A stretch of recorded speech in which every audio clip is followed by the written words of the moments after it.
It's me again. However, this time I'm not coming to you from Utah. I'm in Alaska, and I can't believe it. And I'm so excited that I get to share my teaching experience with you here in Alaska. I hope that it's fun for you to kind of learn from me as I explore different grade levels, schools, states, and what it's like teaching in different areas.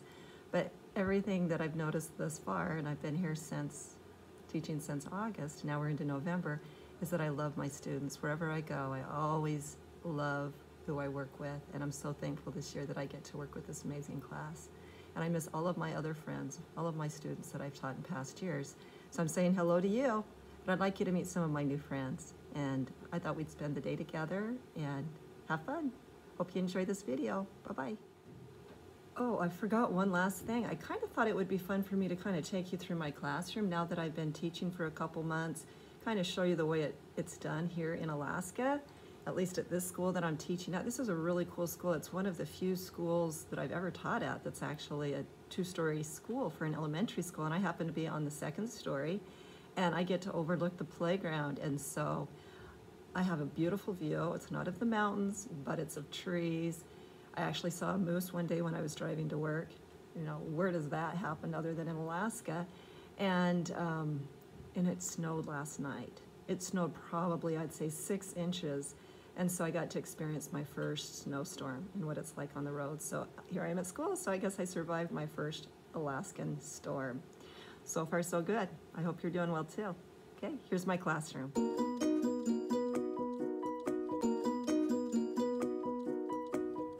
Welcome to my classroom. This kind of shows you a quick look of where we're at this time of year, in November, after teaching a couple months and getting everything established as far as routines go. I've got my vocabulary words, which I go from a 4th to a 5th grade study of vocabulary, which has been interesting to try to tie that all together.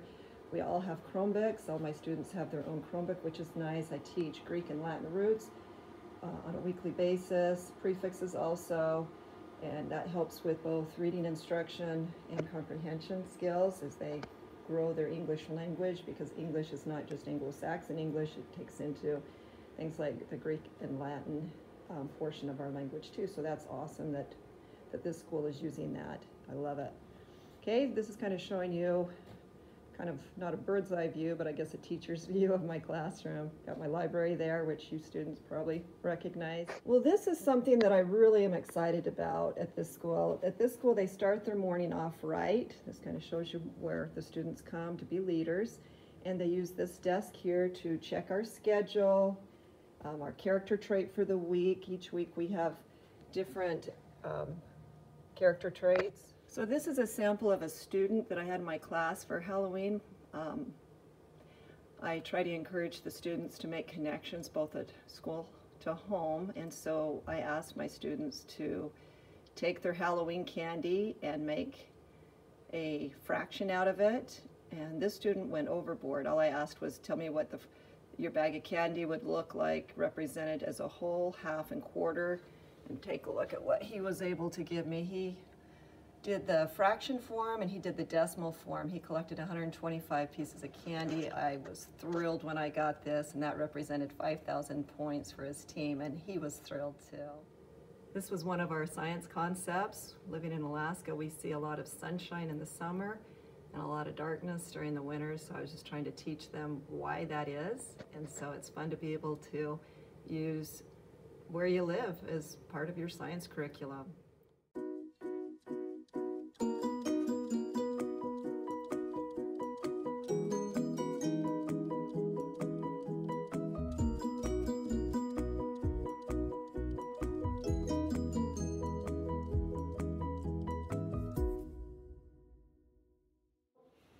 At our school, we do something really exciting and cool, and that is when students are moving to a new school or moving out of state, like Billy is.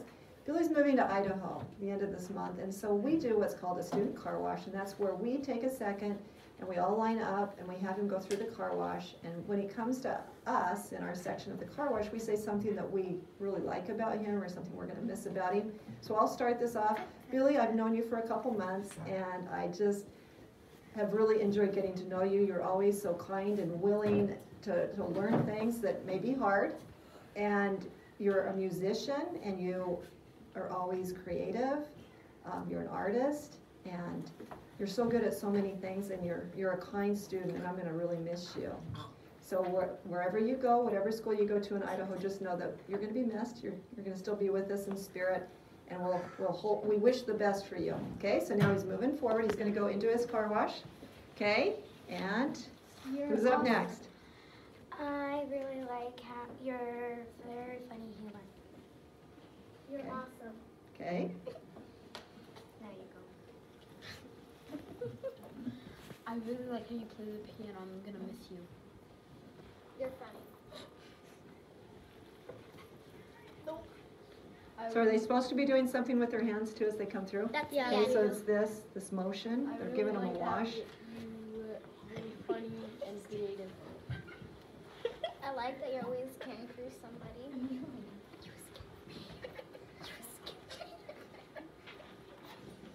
Who's up next? You're nice. Okay.